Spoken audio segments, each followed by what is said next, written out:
माता च पिता त्वमेव त्वमेव बन्धु च सखा त्वमेव त्वमेव विद्या द्रविणं त्वमेव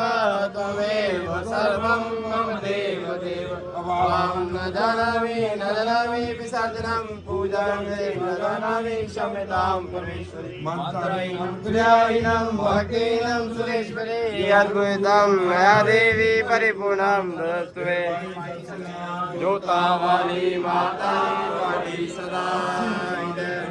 कटन वाली माता जी काली सदा माता जी काली सदा रक्षा करने वाली माता जी काली सदा माता जी काली सदा बोल साचे दरबार की हर हर महादेव।